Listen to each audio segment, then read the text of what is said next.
ఓం శ్రీ గణేశాయ నమః. శ్రీమాత్రే నమః.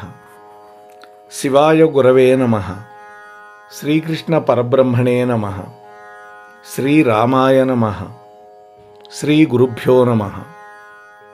సచ్చిదానందరూపాయ విశ్వోత్పత్యాదిహేతవే తాపత్రయ వినాశాయ శ్రీకృష్ణాయ వయం నమః. మోహనవాణి ఛానల్ ద్వారా ఈ వీడియోని వీక్షిస్తూ ఉన్నటువంటి భక్తామ తల్లులకు తండ్రులకు ముందుగా నా యొక్క సాధువాదాలు. ఈ ఛానల్కి సబ్స్క్రైబ్ చెయ్యకపోతే తప్పకుండా చేయండి. మీతో పాటు మరొక 5 నుంచి 10 మందిని సబ్స్క్రైబర్లుగా మార్చండి. అంశం మీకు నచ్చితే లైక్ చేయండి, కామెంట్ పెట్టండి, మీ బంధుమిత్రులకు కూడా షేర్ చేయండి. మరింత మందికి ఈ వీడియోని వీక్షించేటటువంటి భాగ్యాన్ని మీరే కలిగించాలి. ఈరోజు అంశం ఏంటంటే, ఊర్ధ్వలోకాలు ఎక్కడున్నాయి, ఆ ఊర్ధ్వలోకాలకి ఎవరికి నివాసం అనే విషయాన్ని తెలుసుకుందాం. మన హిందూ పురాణాల ప్రకారం మొత్తం 14 లోకాలు ఉన్నాయి.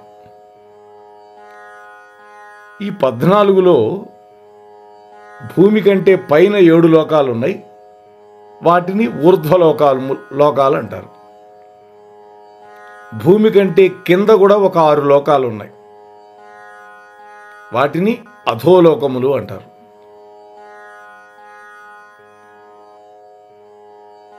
వాటి గురించి వివరణాత్మకమైనటువంటి విషయాలు విష్ణు పురాణంలో చెప్పారు. వ్యాసుల వారి యొక్క తండ్రి పరాశరుల వారు చెప్పారు. అయితే ఊర్ధ్వలోకాలని ఉత్తమ లోకాలుగా మన వాళ్ళు చెప్తారు. అయితే భూమి కూడా ఒకటి. దాంట్లో భూమి కంటే పైన 6 ఉన్నాయి, భూమి కంటే కింద 7 ఉన్నాయి. క్షమించాలి, భూమి కంటే కింద ఉండే వాటిని అధోలోకములు అంటారు. అతల వితల సుతల రసాతల తలాతల పాతాళాది సప్తలోకాలు. భూలోకము, భువర్లోకము, సువర్లోకము, జనోలోకము, తపోలోకము, సత్యలోకము అనేటువంటి లోకాలు పైన 6 ఉన్నాయి. ఇంకా భూమి కంటే పైన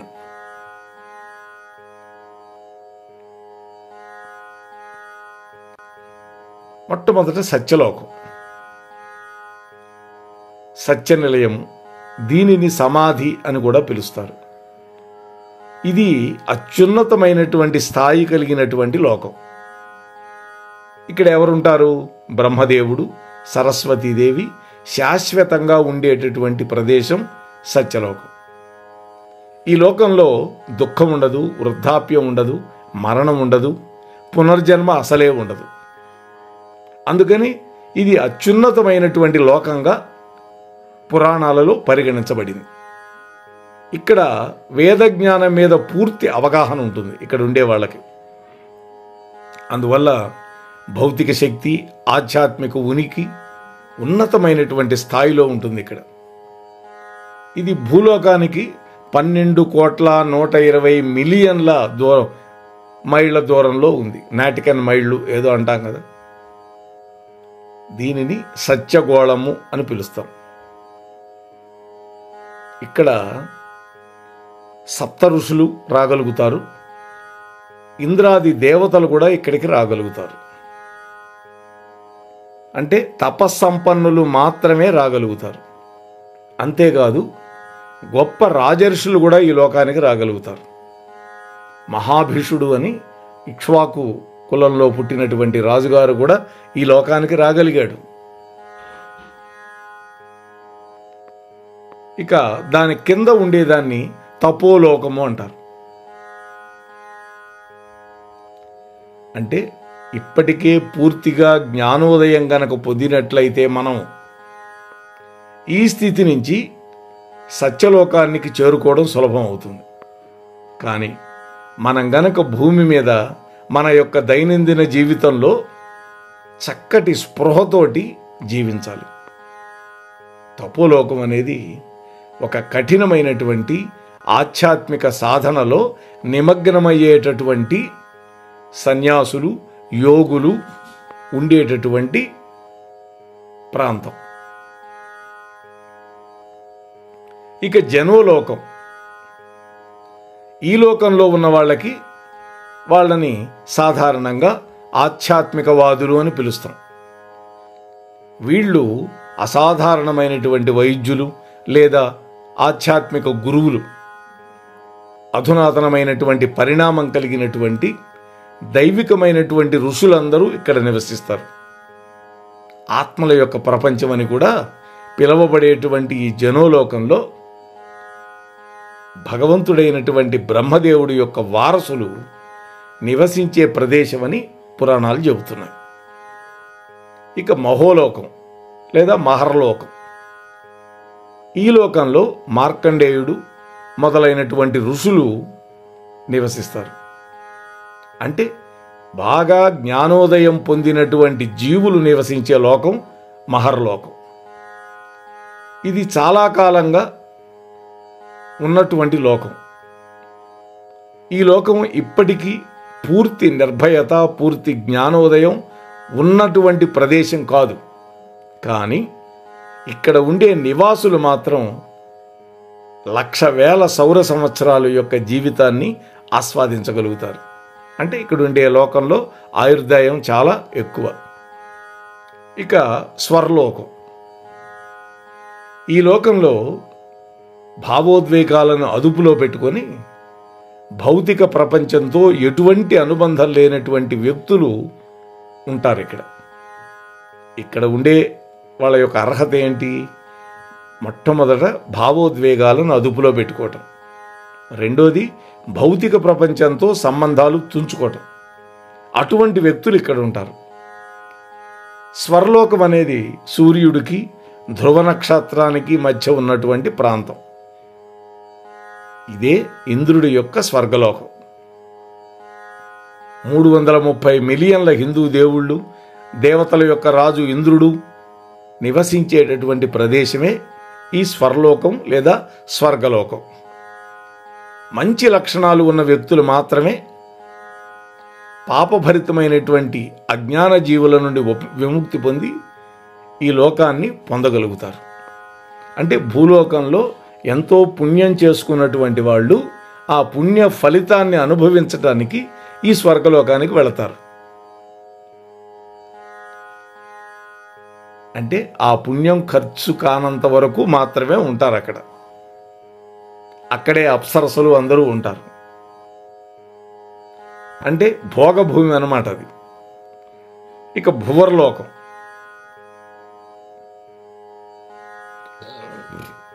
అంటే ఇది భౌతిక ప్రపంచంలో జన్మించినటువంటి ప్రదేశాన్ని సూచిస్తుంది ఈ భువర్లోకం. కానీ జీవితంలో ఆనందం, సంతృప్తి పొందినటువంటి వాళ్ళకి, అట్లాగే అధికమైనటువంటి పౌనఃపుణ్యం కలిగిన వాళ్ళకి, అధిక స్థాయిలో స్పృహ కలిగి ఉన్న వాళ్ళకి నివాస ప్రాంతం ఈ భువర్లోకం. ఇక్కడ వాతావరణం జీవశక్తితో నిండినటువంటి నిజమైనటువంటి ప్రాంతం. జ్యోతిష్శాస్త్ర సంప్రదాయం ప్రకారం ఇది మన చివరి 3 పూర్వీకులు నివసించే భూమి. అంటే భూమికి చంద్రుడికి మధ్య ఉన్నటువంటి ప్రదేశం ఇది.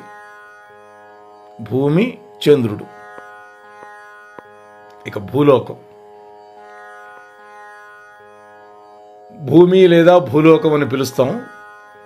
ఈ లోకంలో మహాసముద్రాలు, పర్వతాలు, నదులు అన్నీ ఉంటాయి. సూర్యచంద్రుల యొక్క కిరణాల ద్వారా ప్రకాశించేంత వరకు విస్తరించి ఉంటుంది ఈ భూలోకం. ఇక్కడ జనన మరణాలు ఉన్నటువంటి సాధారణ మానవులు, చెట్లు, చేమలు, జంతువులు, కీటకాలు ఇవన్నీ ఇక్కడ నివాసంగా చేసుకొని ఉంటాయి. ఇక్కడ జీవించే వాళ్ళ యొక్క కర్మలను బట్టి పైన ఉన్నటువంటి లోకాలకి యాక్సెస్ పొందటం అనేది జరుగుతుంది. అంటే భూలోకంలో మానవుడు చేసేటటువంటి కర్మల వల్ల, సత్కర్మలైతే ఆయా స్థాయిలను బట్టి పోతాడు. ఒక మాదిరి పుణ్యాలే చేసుకుంటే పైలోకం, అంతకంటే పైలోకం, అంతకంటే పైలోకం. ఇక చివరి లోకం ఏంటి? సత్యలోకానికి చేరుకోవాలి అంటే మామూలు పుణ్యం సరిపోదు. ఒక పరమాద్భుతమైనటువంటి పుణ్యం చేసిన వాడు మాత్రమే ఆ సత్యలోకానికి వెళ్ళగలుగుతాడు. అక్కడికి వెళ్ళగలిగేటటువంటి యాక్సెస్ పొందడం అంటే అంత చిన్న విషయం మాత్రం కాదది. అది సాధన ఎంతో ఉండాలి. కలియుగ మానవులు అంత తేలిగ్గా ఆ లోకాలని పొందలేరు. దీనికంటే ముందు ద్వాపర యుగంలో వాళ్ళు వెళ్ళారు, అంతకంటే ముందు త్రేతాయుగం వాళ్ళు వెళ్ళారు, దానికంటే ముందు కృతయుగం వాళ్ళు వెళ్ళగలిగారు. కానీ భూలోక మానవులు మహా వెళ్ళగలిగితే స్వర్గలోకానికి మాత్రమే వెళ్ళగలుగుతారు. అక్కడ కూడా క్షీణే పుణ్యే మర్త్యలోకం విశంతి అనే భగవద్గీత చెప్పిన ప్రకారం మనం చేసినటువంటి పుణ్యం అంతా ఖర్చు అయిపోతుంది అనుభవించటం వల్ల. అప్పుడు మళ్ళీ ఏదో ఒక తల్లి గర్భంలో పుట్టవలసి వస్తుంది. కాబట్టి కలియుగంలో ఉండే మానవులు అంత తేలిగ్గా ఆ ఊర్ధ్వలోకానికి వెళ్ళటానికి సాధన సరిపోదు. ఇక్కడ ఇది మనం గుర్తుపెట్టి, ఎందుకంటే కలి ప్రభావం మన మీద ఉంటుంది. మనం ఏమి సత్కార్యం చేయాలన్నా ఎవడో ఒకడు వచ్చి వెనక్కి లాగుతూ ఉంటాడు. ఇది దానివల్ల ఏమవుతుంది? సాధన ఒక స్థాయిలో ఆగిపోతుంది. మహాత్ములు పుట్టారు ఇక్కడ. రమణ మహర్షి, రామకృష్ణ పరమహంస, వేళ్ల మీద లెక్క పెట్టగలిగినటువంటి వాళ్ళు మాత్రమే అటువంటి ఉన్నతమైనటువంటి స్థితిని పొందగలిగారు. కానీ అందరి విషయంలో అది సాధ్యం కాదు. సాధ్యం కాదని మనం ఊరుకోకూడదు. మనం కూడా ప్రయత్నం చేయాలి. సాధనమున పనులు సమకూరు ధరలోనా అని కదా మనకి శతకారుడు చెప్పింది. దీన్ని దృష్టిలో పెట్టుకొని మనం కూడా నిరంతరమైనటువంటి సాధన చేస్తూ ఆధ్యాత్మిక ఉన్నతిని సాధించి తప్పకుండా సత్యలోకానికి చేరుకునేటటువంటి స్థాయికి మనం కూడా ఎదగాలి. ఆ ఎదగటానికి పరమాత్మ మనకి సంపూర్ణమైనటువంటి అనుగ్రహం ఇవ్వాలి అని మీతో మనం చేసుకుంటూ ముగిస్తూ ఉన్నాను. స్వస్తి సర్వేషాం.